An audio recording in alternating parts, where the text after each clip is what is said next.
All right. Hi, everybody. Hopefully we are all logging in okay. I'm going to go ahead and open the chat. Say hi, introduce yourselves. And I'm just going to start by apologizing if you missed me last night. Sorry, I had to cancel. Wasn't feeling the best, but I'm back and ready tonight. All right, I'm going to go ahead and share my slides and we can get started here.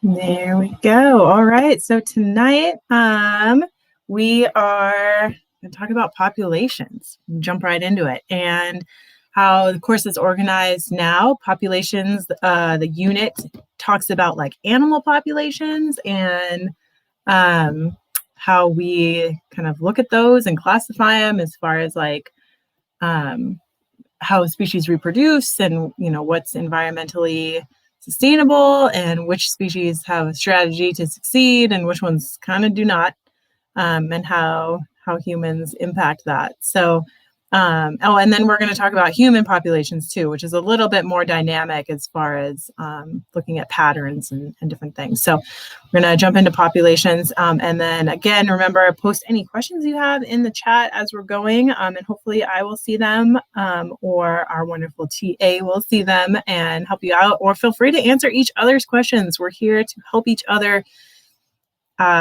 do well in this course and learn this information and pass this test. So definitely help each other out if you can.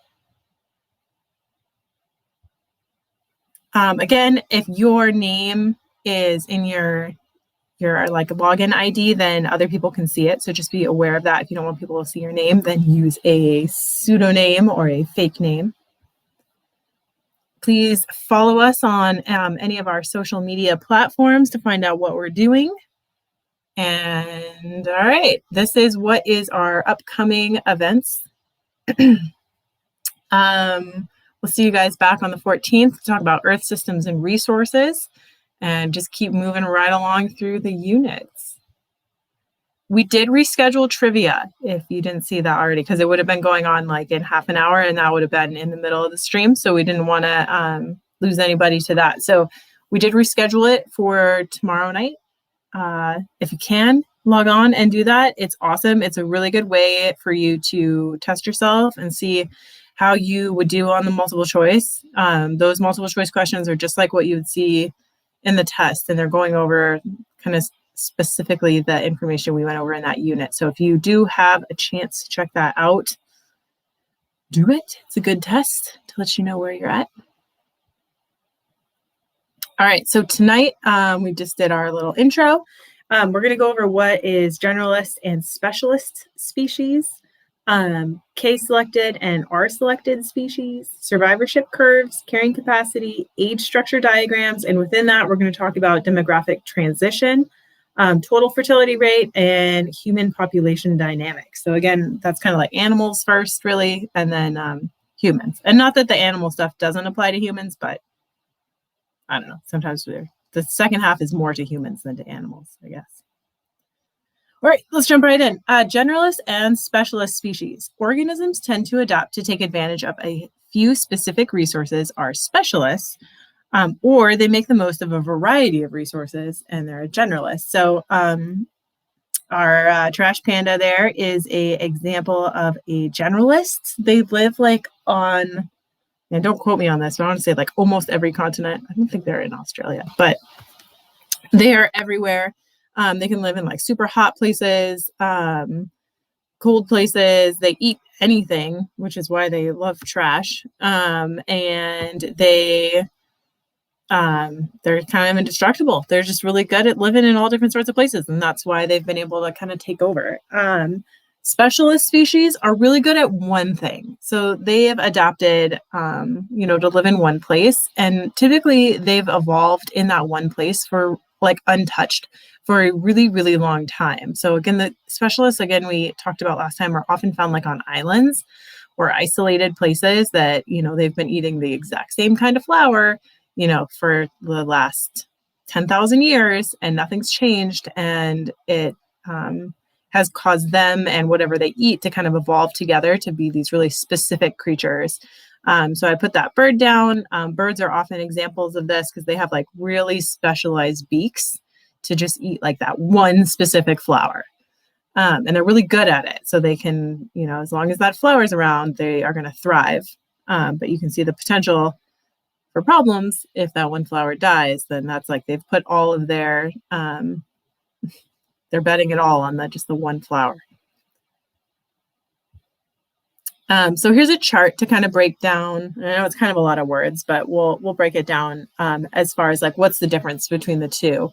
So let's look at diet first. For generalists, they're able to eat a wide variety of foods, and that a lot of the time means they're omnivorous, but not always. And again, omnivorous means they eat meats and plants, because if you're eating meats and plants and everything, like our now I just want to call them trash pandas. I can't even remember what they're called. Raccoons. If they're just eating everything, they don't care, what they find in the trash. They'd be happy to eat like old birthday cake and rib bones, anything. Where if you are a specialist and you're very adapted to just eat one thing, like a hummingbird, you're just going to eat the nectar from this one special flower. Like you can't, you're not going to do very well as far as finding different things to eat.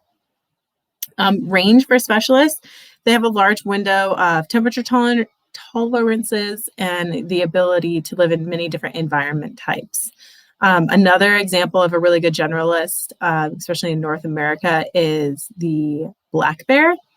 Black bears, they're everywhere. They can live like in Arizona, in the desert. They're all the way up in Alaska. Black bears can be found in Florida, like in the swamps. So they really can live anywhere, and they eat anything. Typically they eat like mostly vegetation, like berries and stuff, but they're happy to eat meat if they can find it. So that's another example of a generalist species. And then specialists typically only live in an isolated habitat. So they like can't handle different temperatures or different conditions. Maybe they need a specialized type of tree to nest in, and that's all they can have. They won't deal with anything else. And then resilience. So again, remember we talked about those words last time. So generalists are able to withstand natural and man-made environmental changes, and they can become invasive if introduced into new habitats. They thrive in changing habitats. So they are going to do better when the habitat is changing, because that means more opportunities are going to come up for them to do well and to take advantage, because other species are going to be like dying out, and that will leave an opening of more food and space and water and things that they would compete for naturally. So they do well when things change, because that knocks out their competitors. And then they do become invasive. So if you imagine, like if you drop this like specialized hummingbird off on an island, it would just die, right? But if you dropped a raccoon off on the island, he's going to be like, oh, this is awesome. There's so much food and it's so warm here. And they'd be able to reproduce and take over. But again, a specialist, they thrive in unchanging habitats, and they quickly die off if their food source is removed.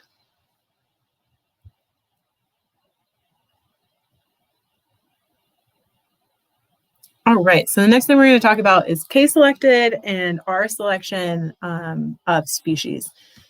Each species tends to fit into one of two reproductive strategies, K-selected or R-selected. These different reproductive strategies impact the species' ability to expand its population.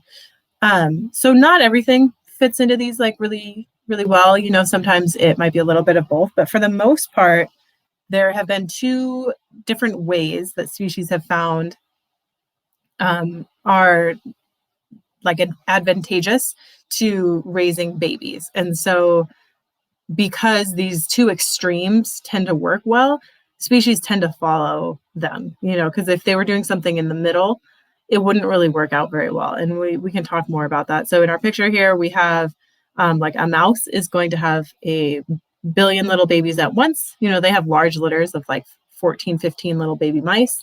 And they have like a new litter of baby mice every 3 months. And so they're just going to have like a ton of little babies, and they do take care of them, a little bit, but not too long. And then like the difference would be like an elephant, they're not going to have their first baby until they're like 20 years old. And then they're going to spend 5 years raising that baby before they have another one. And so they spend so much time caring for one little baby. The chances are that little baby's going to live, but it also would be devastating if it didn't. So that, in short, is the difference between K-selected and R-selected. So K-selected, K is always denoted as a capital and R is always denoted as a lowercase. So in your head, think K-selected are large animals, and then remind yourself of our elephant, right? And then in the R-selected, it's lowercase. So think of small animals like a rodent, like the rat or mouse. And if you can kind of remember that, then the rest of it's pretty easy to remember, because if you think of like what an elephant does, the rest of the information you can probably just come up with if someone asked you about like, how do elephants, raise their babies? You could probably just name that, versus the R is rodent for the other one. So again, let's break it down. K-selected, again, that's going to be your elephant. They're large. They have few offspring in each reproductive event. So that means like every time they give birth, it's like one baby, or maybe they might have twins sometimes, which would be really rare. But they're not going to have like 14 babies every time they have babies, like a mouse would, or like a dog or something. And then a lot of parental care over a long period of time. And again, you can see if you had to put humans in one of these, we're going to be in the K-selected. So just like one baby, a lot of parental care. So taking care of that baby and teaching it how to be an adult and how to live and where to find food. And then they take a long time to mature to reproductive age.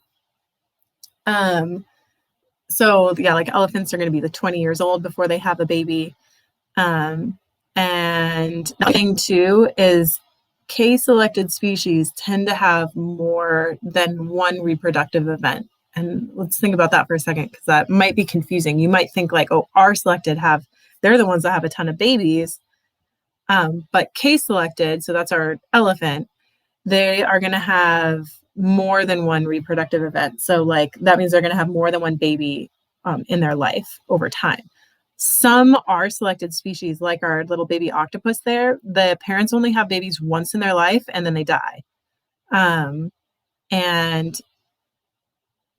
so like a lot of times with R-selected species, with like octopus or different kind of bugs or fish, they are going to only reproduce one time and then die, which would not happen for R-selected, because that wouldn't make any sense. You just have one baby and then die. Your population would go to zero after a short amount of time. As you guys talking about dogs, and I would say sometimes some animals are not so extreme to the other side, but the dogs would be in R-selected, but definitely not as extreme. But a dog can have babies, I think it's like once every 9. I think it takes 3 months for their gestation, and then those babies are ready to go to their new homes in 8 weeks, and then they get pregnant again after that. So that's like what, 6 months? Every 6 months or so, they could have a litter of 8 babies. So that's pretty R-selected. That's a lot of puppies in a short amount of time. Okay, so R-selected, again, our example here is going to be our little baby octopus. They tend to be small, not always, because giant squid are going to be R-selected too, and they're huge. So not always, but they tend to be small. They have a lot of offspring each reproductive event. Little to no parental care. So a lot of times they just like have the babies and run, or they never even see the babies. This would be like fish do external fertilization. So they just like put their eggs and sperm into the water and hope they find each other and hope the baby's fine, and they don't really care. But so that's R-selected. And then they mature early, so they are able to reproduce quickly. They're not going to wait 20 years. Although sometimes there's weird things, because some fish take 20 years to mature, like the orange roughy fish that was like really popular for a long time for food. We realized that fish takes 20 years before it has babies, and then we accidentally made it go almost extinct. So that's another fun environmental fact. Okay, so R selected have the potential to be invasive due to their ability to reproduce quickly in an environment with ample resources. So again, R selected, if it's an R selected generalist species and you release it into an environment it's not from, very, very high potential that that organism is going to just be able to be invasive and take over. So those would be species that you have to be very careful to not introduce them. And that would be like the zebra mussel that is very invasive in North America in different lakes. It attaches itself to the bottom of boats. So like if you take your boat to Lake A and you have a great time and then you're like, oh, next weekend, let's go to Lake B. Well, that mussel can just like clamp itself down and stay alive for the week, like out of water. And then when you go into the new body of water, it can just like eject a bunch of eggs into like 300 eggs into the new lake. And then now you have 300 mussels in that lake. So extremely invasive and able to live in different areas. K selected have the potential to become endangered as it takes a long time for their species to recover its population. So again, that would be like our elephant. It takes 5 years for every single baby to be born per female. So it's going to take an extremely long time to recover each individual that's lost if they are hunted.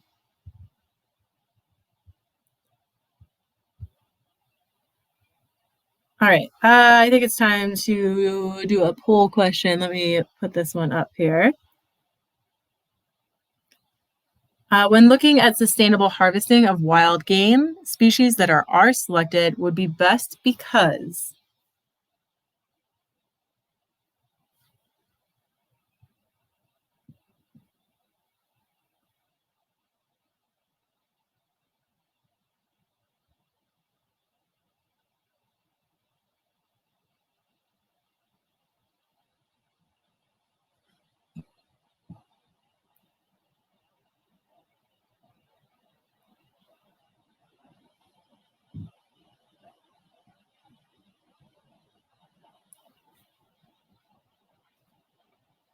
So our options are they're able to live in a lot of different ecosystems and be easy to find. They can quickly recover a population loss. They are small and killing them would not have large impact.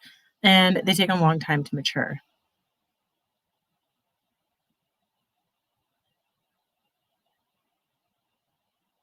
Another second to finish that.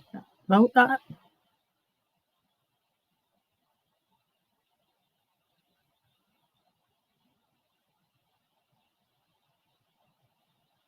All right, I'm going to go ahead and publish our results here.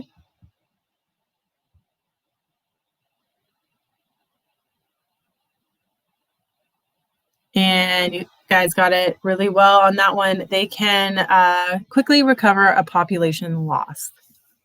And that is taken into consideration as far as what different animals are hunted. Like white-tailed deer are actually considered R selected because of their ability to reproduce so quickly. And that is one of the reasons why they're such a sustainable organism to hunt. So a lot of times when considering animals to hunt, we consider like what kind of animal reproduces really quickly and why that would be something that is sustainable. Different types of ducks, their numbers are classified based on where, their reproductive strategies and how many of them it is sustainable to harvest.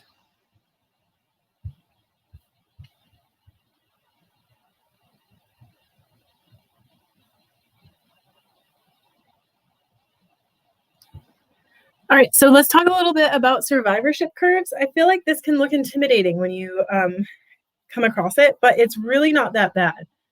So let's break it down a little bit. Survivorship curves show the number of individuals surviving to each age for a given species or a group within a species. So you can look at this like we're going to look at elephants in general, or you can say we're going to look at elephants that live in Kenya. You could break it down to a specific area. So there are 3 different kinds or 3 different types or strategies that organisms tend to follow. And let's go to the next slide to look at it a little bit more closely, and then we'll bounce back to the graph. I know there's a ton of words on this page, but we'll bounce back and forth to that graph to kind of help us out. So type 1 is a convex curve. This is typical for K-selected organisms that tend to have long lifespans, where individuals typically make to an average age and then show rapid decline in survival. An example would be humans tending to live to an average age of 70. So let's go back here, look at type 1. So type 1 is on the top there. So think about humans for this one. I think that's a good example. We tend to live to about 70. And then as that is about our lifespan, with old age, people tend to die fairly soon after that amount of time. I'd say the majority between 70 and 90. If you live past 90, then you're considered living like a really long time. So 70 years of time, most people are going to live just fine. If you die before that, usually it's very like unexpected, or there was a disease or something that happened. But for the most part, we all live to 70. And then in that next like 20 years is when typically things start to happen. So some species do follow that type of survivorship curve or lifespan. And that is, typical for a lot of like large animals, where they are all going to live for a certain amount of time and then show a rapid decline. So again, let's go to that next one, and that's type 1. Type 2 is a diagonal curve. This is a mix of the two other life plans and is most simply means that age has almost no impact on survival rate.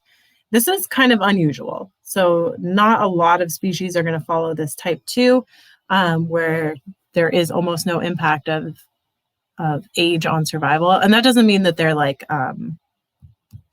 immortal or they're going to live forever or anything like that. It just means that like they have an equal chance of dying when they're 5 as when they're 10, and so many of them die out at an early age that there's not like a distinct time that they're going to die of old age, if that makes sense. So for these organisms, they're going to have like an equal chance of being eaten by other things or dying by either predation or chance in their ecosystem or not having food or things like that as they go along, instead of like they're all going to hit a certain age and then kind of run out of time.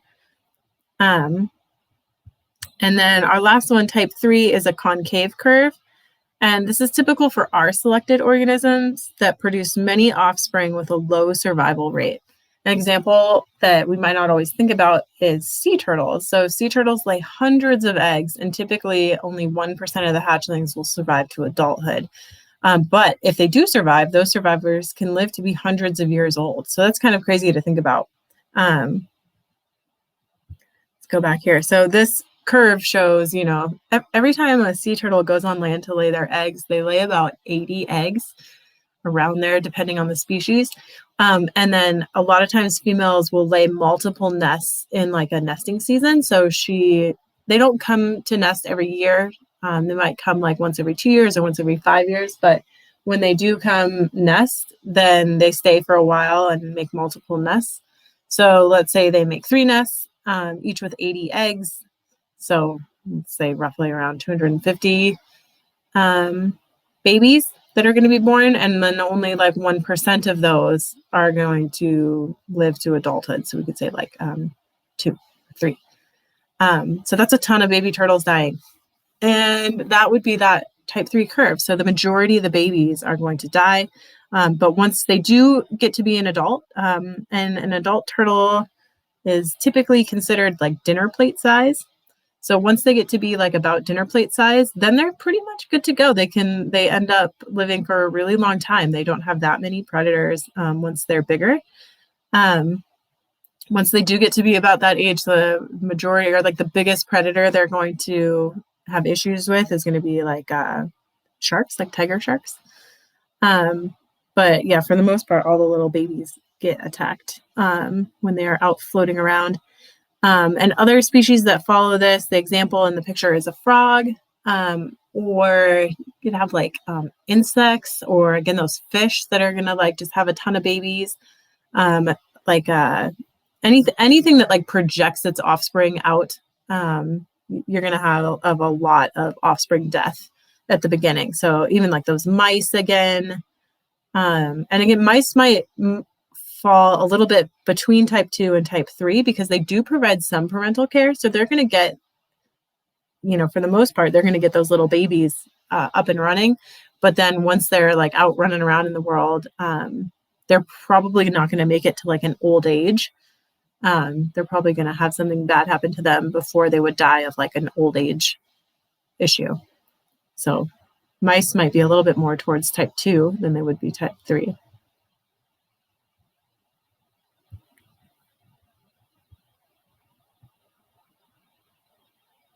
All right, let's keep moving on here.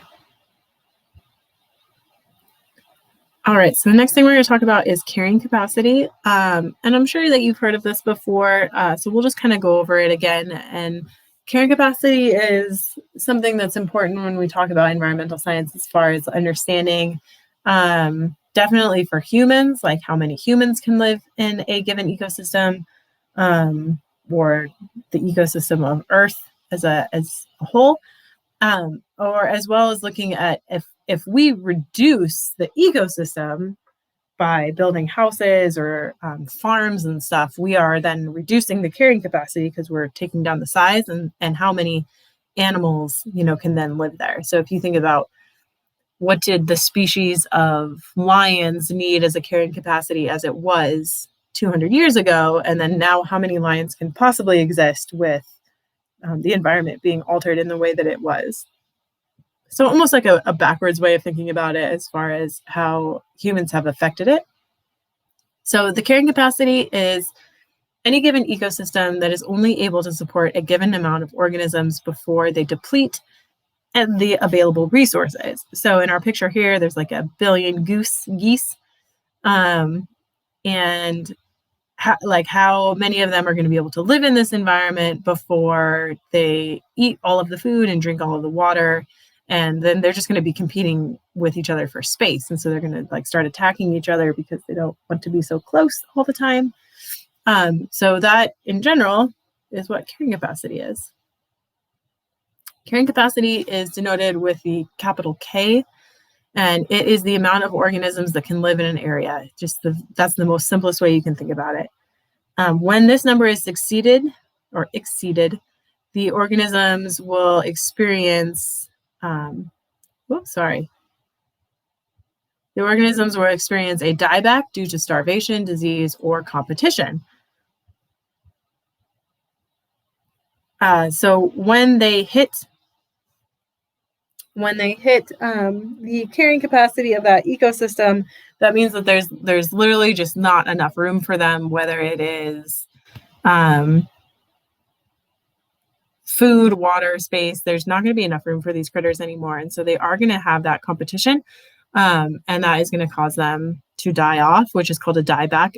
And typically that is not something that just happens once. It's something that happens frequently because no ecosystem is in a constant state. So you can't just say like, 7 geese can live in the park across the street, because that park across the street is going to be constantly fluctuating, whether or not it was like really rainy that year and there's a lot of grass for them, or maybe it's a drought and all the grass died. And so the carrying capacity, that red line that we see on this chart, is going to constantly be going up and down as the environment is changing. So the green line is going to be trying to fit to the red line, but the red line is always moving. And the green line is not very good. The green line is like the animal's numbers. It's not very good at fitting to the line either. It's constantly overshooting it and then falling underneath it, and then overshooting it and falling underneath it. And that is like a dieback situation. So in like this chart right here is a simplified version. In reality, that green line is going to go above. The animals are going to die, and then it's going to go under, and then they're going to go up again and back up. And that is going to change also based on other animals in the area. So once you overlay like a green curve with rabbits, then you could overlay a green curve with wolves, And those two curves are going to constantly be fluctuating up and down the entire time based on each other, because one is the predator and one is the prey, so they need each other. And if you have a lot of rabbits one year, the next year you're going to have a lot of wolves, and then you're going to have no rabbits the next year, and then no wolves the next year. So it's constantly just going to go up and down based on what's going on in that environment. So that's just something important to know, that carrying capacity is not ever constant. It's always changing. And the number of organisms as a result of that is always changing, and it never hits it exactly. It's always going to be fluctuating around it.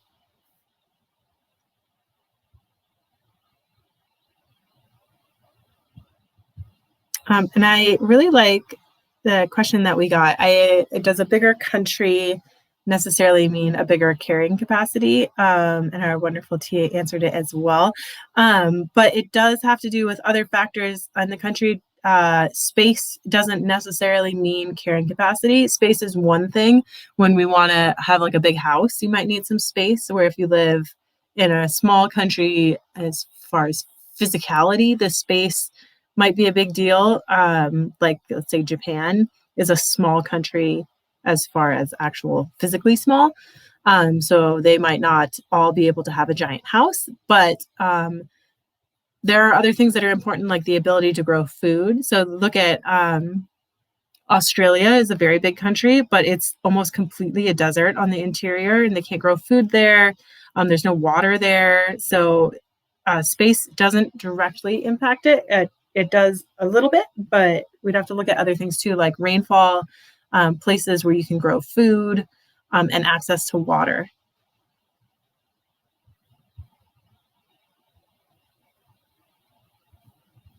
Oh, right. Let me see if I got another poll question for us. I don't think I do on this one.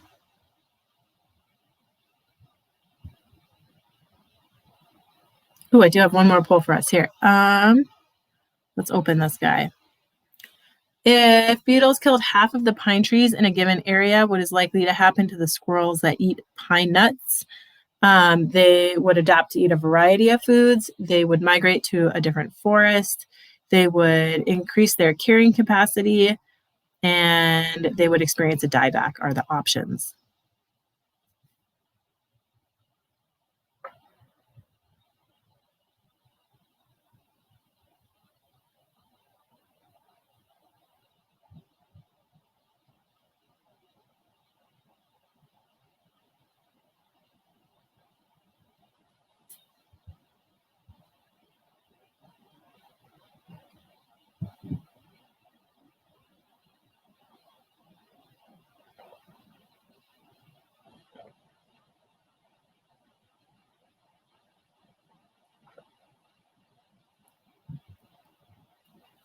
All right, we got a few different votes on this one. Last chance to cast your vote.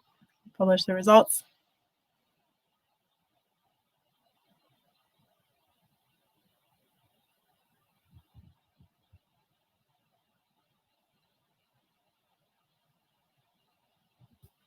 So the most immediate answer, the most correct answer on this one is that they would experience a dieback. That is what would happen right away. They didn't have their food, so they would die. If those, obviously a squirrel's lifespan is much shorter than the trees.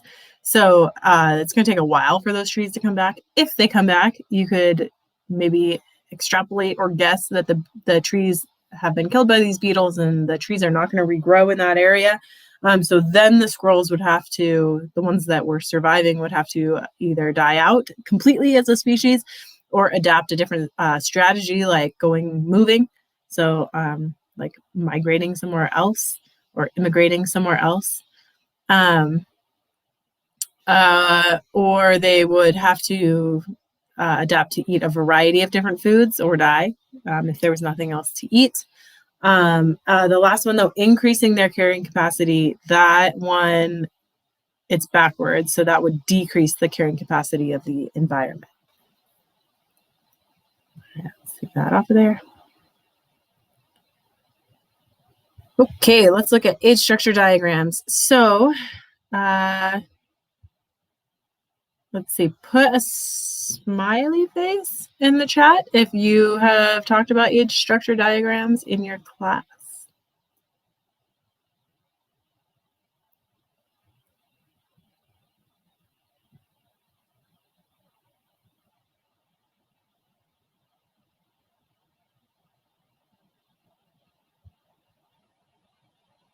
So age structure diagrams are these diagrams.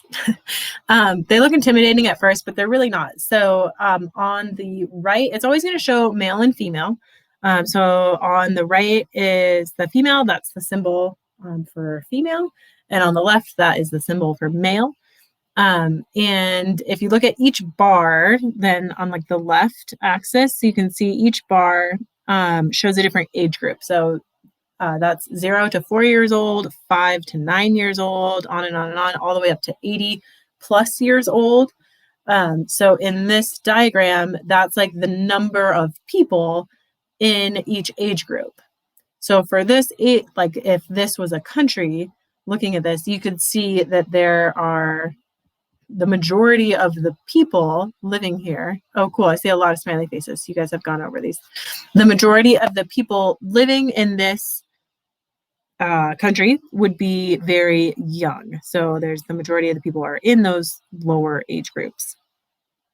And then like that's just how to identify like what's going on in an age structure diagram, which you probably will need to know. There might be a question that says like which age group has the most amount of people, but unlikely. What you're mostly going to be able or need to be able to do is to extrapolate like what does an age structure diagram say about a community and its kind of stage in development. So here in this slide, we are going to like kind of break that down a little bit more. These age structures represent population change over time due to natural economic progression and access to healthcare and education or family planning. So these are, you can call them expanding populations, stable populations, and diminishing populations. In the first one, that shows kind of what we were just looking at a second ago. And in that population, the majority of the people are young. So like 10 and under is where you're going to have a lot of people. Not a lot of people are making it past 75. And what you can, I guess, extrapolate from that sort of a chart is that that population is growing. So you're going to have they have a lot of babies that are going to grow into adult people. So that population is growing. What other things you can kind of extrapolate from that diagram is that that country is in a stage of development still. And these diagrams originally, this is kind of where those terms first and third world country came from. So it was like first, second, third. Whereas like the one on the right, the Japan would be first and then second and then third. And then that's where that terminology came from. But that is hurtful to say that someone's first and second and third. And so that is no longer considered like a nice thing to say. And then people said, okay, so we'll say developed and developing. But then that is also kind of hurtful because it indicates that like someone is ahead of or behind. So that's also kind of not the right thing to say anymore. So now the best terminology, I guess, to use is like industrialized or not industrialized. And that's kind of the best way to talk about these different charts. So like the Japan one would be industrialized, like they went through an industrial revolution already, whereas maybe the Ethiopian one has not experienced an industrial revolution yet in that country. And typically when we talk about like an industrial revolution, what we're talking about is the access to healthcare and education for the majority of the people. And so it's not necessarily has to do with like having factories and cars and that kind of thing. That doesn't necessarily impact the population, but healthcare and education do. And healthcare, that one's easy. If you have healthcare, then people are able to live much older. And then if you have education, that's kind of twofold. So education means just education, like going to school. But specifically for women, so allowing women to go to school, allowing them to have options in life, whether they want to get a job or go get a higher degree. And then just in general for men and women, allowing them information and education on family planning. And what that means is educating people on their options as far as if they want to use contraceptives or if they want to choose when they are going to have babies, basically. So allowing people to learn about the options they have and use those options if they would like. And those two things are the biggest influence on changing these charts. So in the first one, the expanding population, they have a high birth rate. Let's see. So yeah, high birth rate, and they're going to have like an early death rate. I think maybe I confused this when I wrote that. So they are going to, because I see that in the comments too. They're going to have like an earlier death rate, but when they expand, when the population really begins to expand, so I guess technically you would need another chart like before the Ethiopian one even, because when a population is really expanding, the first thing that they would be introduced to in there would be healthcare. So let's say there's a population that is untouched, right? And in an untouched population that has no access to healthcare, the death rate is going to be fairly equal. I feel like I'm confusing it in my way of saying it. The death rate is going to be, people are going to die at a younger age, if that makes sense. So people will be dying at a younger age. And there will be a lot of infants being born, but because of the lack of healthcare, a lot of times the infants won't make it to adulthood as well. But then when healthcare comes in, then death rate overall for that country is going to go way down because now we are going to have successful, healthy baby births and babies being born and growing. And we're going to have people living far past 75. And you're going to have more and more babies as well as people are healthy and happy longer later in life. And so that's when you're going to hit that really high expanding population. So the really big expanding populations happen after some healthcare has been brought in, but maybe not yet the education or access to family planning. Once the education or access to family planning comes in, that's when you move to a stable population. So you start to see that there's a lot more people living to 75 plus. The population is stable, meaning they have replacement level fertility, which we'll talk about too in a little bit. It's basically even. So the population is no longer growing. And then what we've seen is that over time, populations then begin to actually fall. So you actually have less people because majority of people are living a really, really long time. And a lot of people are choosing not to have babies at all, or maybe they're only going to have one baby. So the population in a given country is not growing anymore and it's actually shrinking. And in these populations, you often have a lot, or the majority of the population is elderly. And that can pose problems too, as far as it's difficult to maintain because there are less people who are of working age and able to support elderly who might need to be in assisted living homes, and just in general, the medical care that they might require. So in short, that is the general sort of predictable progression of human populations in different countries as they receive access to healthcare and education, which a lot of times that is summed up together as industrialization.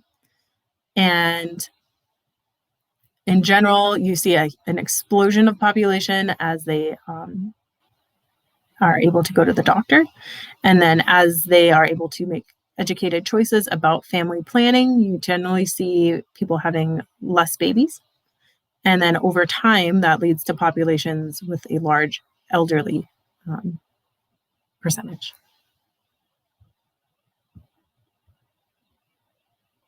And that kind of brings us to what I briefly talked about before, total fertility rate or replacement level fertility. Total fertility rate is the average number of children a woman has in her lifetime for any given group. And a key here is that it's followed with women. How many children a woman has in a given group, so in a country or in a different area. So total fertility rate is affected by access to family planning, and that's what we just talked about. Equal education for females and government acts.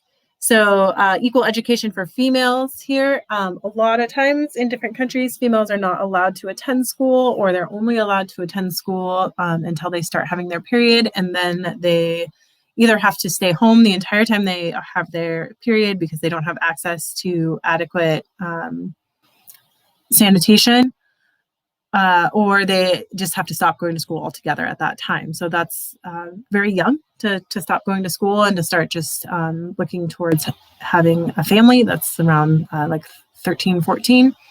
And so if you kind of look at this chart I put in here, this shows where people tend to have their first baby, like what years old they are when they have their first baby based on education levels. And this was, I believe, taken in the US.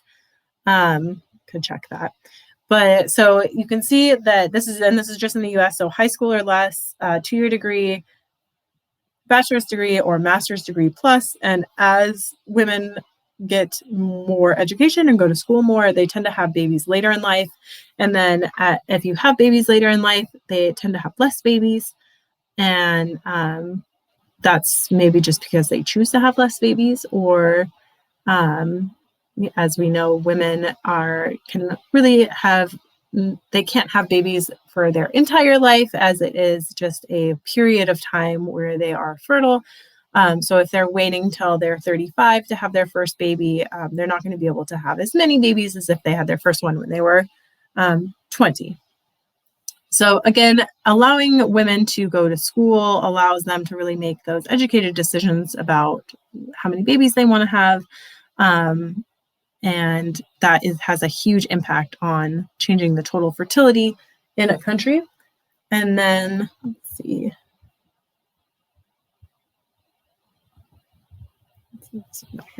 And then that replacement level fertility is when women have about 2.5 babies for each female. I know that's weird to think about, 2.5, because you can't have 0.5 of a baby, but it's an average. And so that if like every female born had 2 babies, then that would be replacement level fertility, because you have to replace yourself as a female, and then you have to replace like your spouse or the father of the child as well. So every female would have to have 2 babies in order to keep our population at the same level. And then the 2.5 is just because not every baby is going to live to reproductive age themselves. So, and then sometimes people don't have babies. So on average, 2.5 is replacement level. And if let's go back and look at these. So in these charts, you would see like if that middle one, that's at 2.5. So that's where each female is having around 2.5 babies. Whereas if you look then at the one on the left, that would be females are having more than 2.5 babies each. And then on the one on the right, people are having less than 2.5 babies. And the last note the last bullet point that we had on the other slide was governmental acts. And so the government can have an influence on the total fertility rate in that country. And we've seen that kind of most famously when China enacted their law, one child. And so they made a law where we only allowed to have one child. And there were some exceptions to that law. Typically, it was like a higher tax. So if you had 2 children, you had to pay a much higher tax. So some families could afford that, and some could not. And in general, though, the majority of that population only had one child. And so their population was growing in that expanding population, and then it dropped really fast. So they do, or they will have a much higher like elderly population. And I know that now it's a lot more lax as far as being able to have more than one baby. But so that's an example of a government doing something that's going to change the overall population. Other things would just be allowing access to family planning or education. So a country could say that you have to go through a family planning class as part of your high school education. And so that would be something to kind of help, in theory, bring down the overall reproductive rate.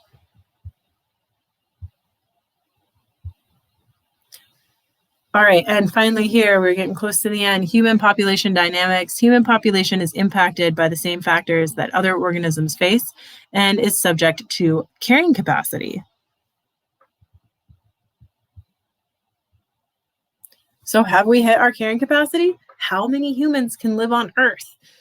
Human population changes based on these factors. And there's a nice random word there. Sorry about that. It looks like my cat sat on the keyboard. Sorry.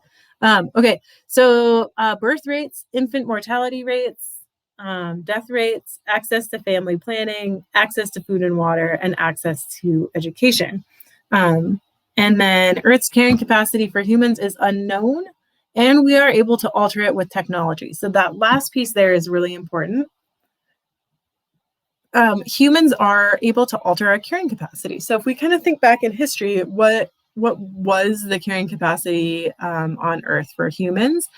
And when we were just like hunter-gatherers hunting wild animals, there was a certain carrying capacity, so a certain number of humans that we could support.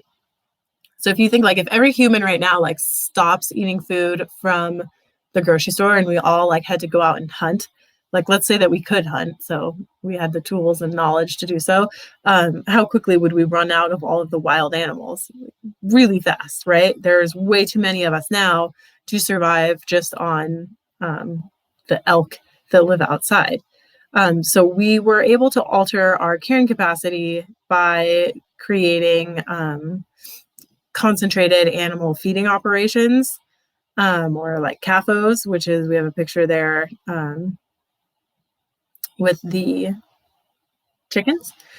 So by doing that, we've been able to drastically increase the amount of food that we have access to. And then space.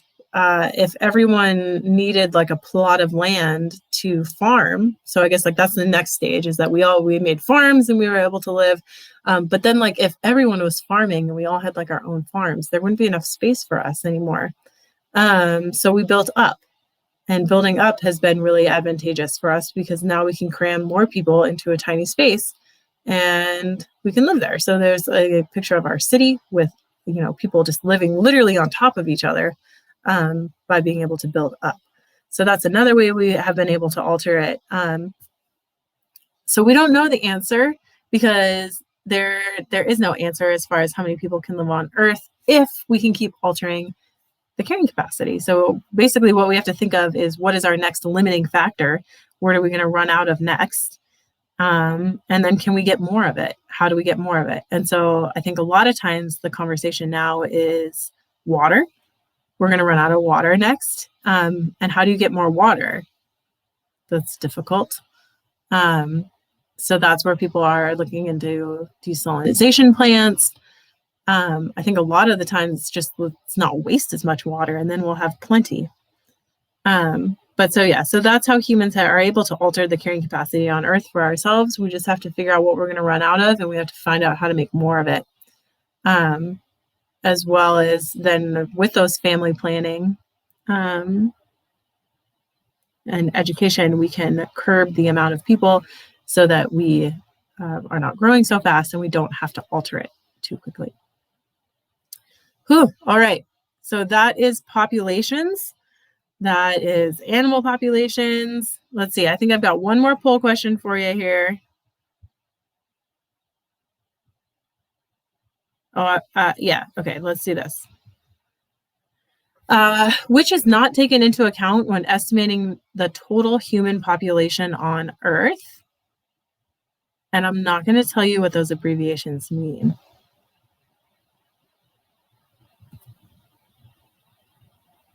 It's a tricky one.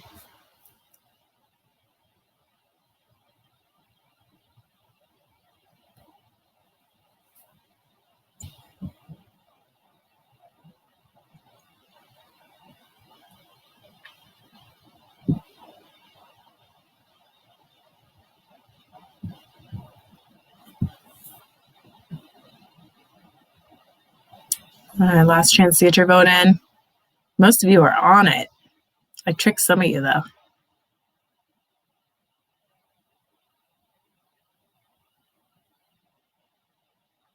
All right, I'm going to go ahead and publish the results on this guy.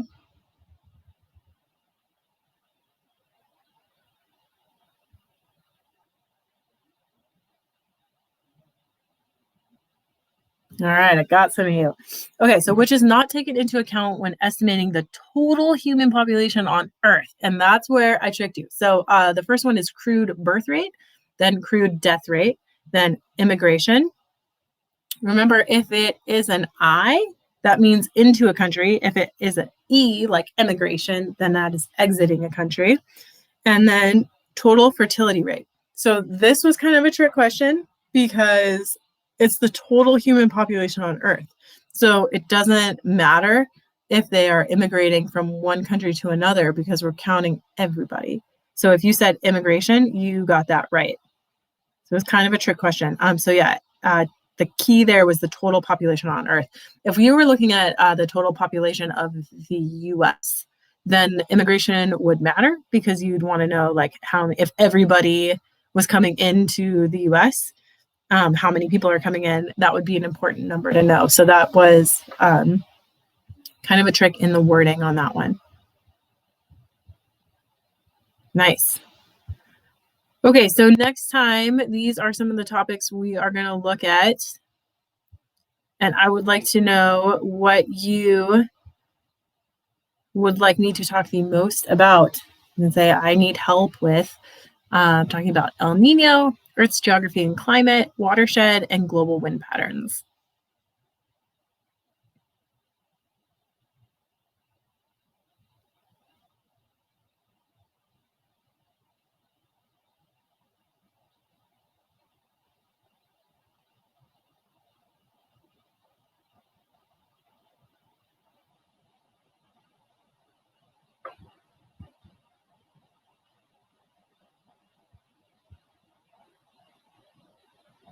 All right, I'm going to go ahead and close that one. Here are our results.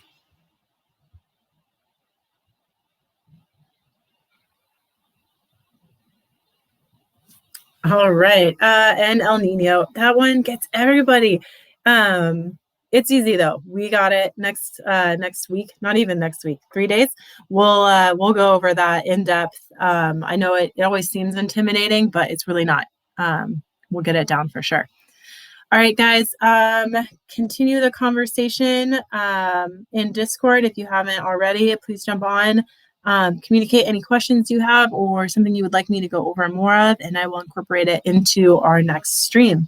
But other than that, thank you so much for joining us tonight, and see you next time.